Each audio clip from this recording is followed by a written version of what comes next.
Hey, welcome to the channel. Today I am out in the forest near our cabin, and I have come out here to harvest a giant western Varnished Conk. I was out here yesterday and came across what I thought was the western Varnished Conk, and I got on a Facebook group that identifies Northwest mushrooms, and they confirmed, yes, that's what it is. So I'm going back for that thing. Now, the western Varnished Conk is the Pacific Northwest version of the Reishi mushroom.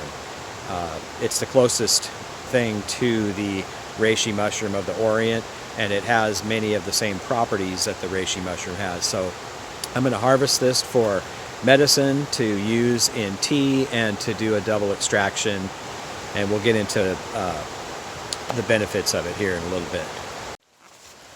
Yesterday when I was out here, I was lucky enough to find a patch of chanterelle mushrooms. It was a small patch, but enough for me to take home and put in some pasta, and I've got a little bit left over. So yeah, I hope I find some more of that.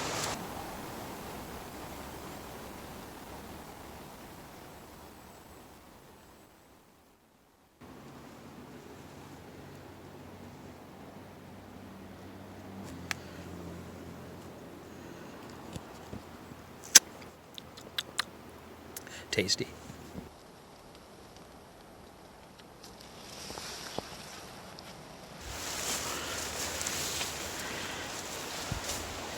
And there it is.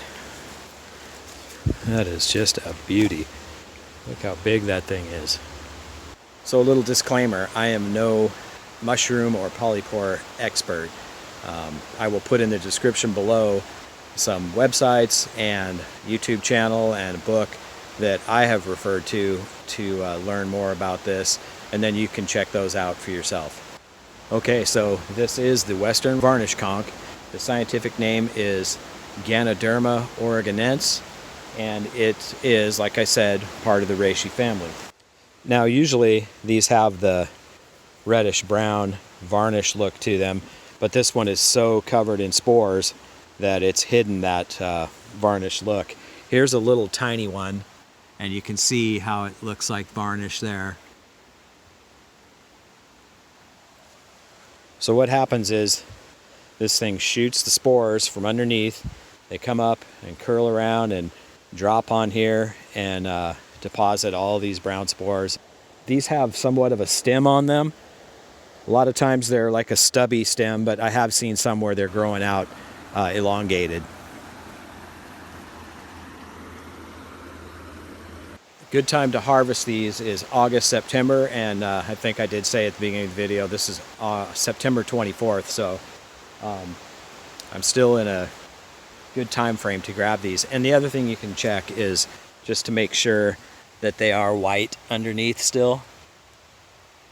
If they're turning brown or grayish color, then they're past their prime and you've kind of missed your window there. Okay, so I'm going to try to get this thing off of here without destroying it too badly, and you also want to leave a little bit, so I'm going to try to cut around here or something, but as long as you leave some of it on the bark, it's going to grow back next year.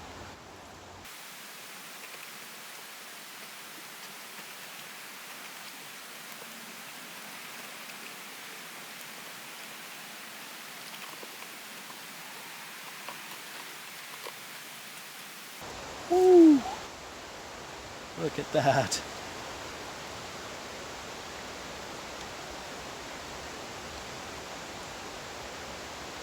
A lot of little critters cruising around on there. All right.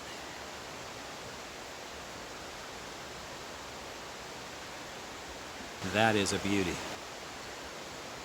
All right, I'd say that was successful. I left a good amount on there. And like I said, that should grow back next year.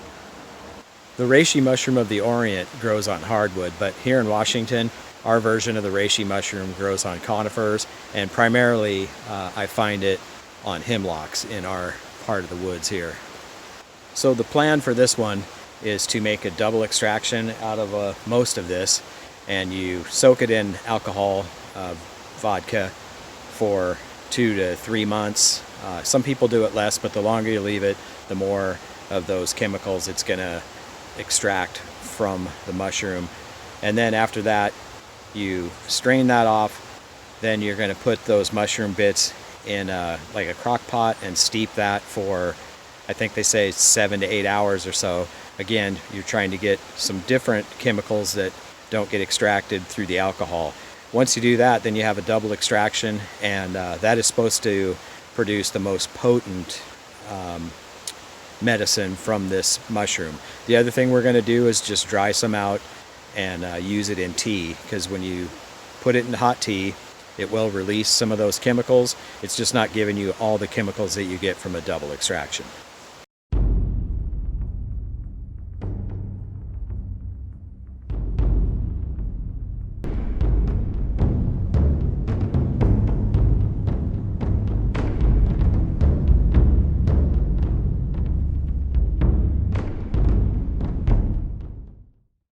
Some of the highest concentration of the beneficial properties are in these spores, so I'm not going to wash this off of here.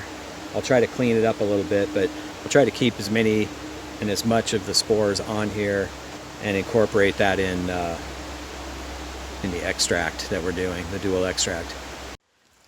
And really, these spores seem to have just solidified as part of the shell, so I don't think I'm going to get anything off there. One of the channels that I've referred to for information is the Herbal Jedi, and he, in one of his videos, took some of this white stuff, trimmed it off, and ate some, and he said it almost gives you like a high, just like this total awareness type thing. So I'm going to give that a try.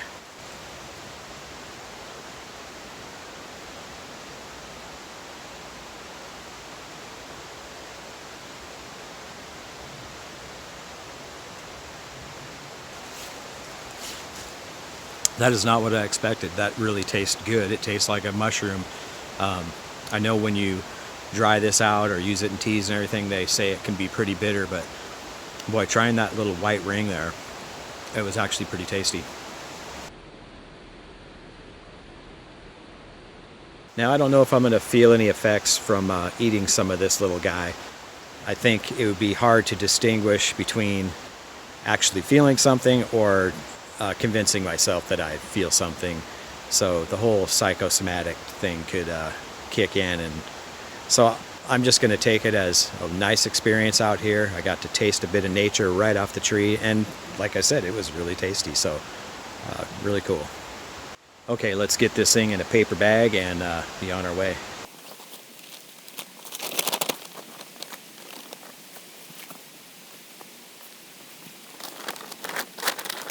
So this has been a great outing today. I've been wanting to find some of this Ganoderma oregonense for quite some time, and I finally scored a giant one. So I hope you guys enjoyed this video.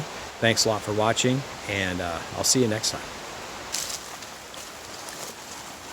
Okay, I can find my way out of here. I'm gonna get through this.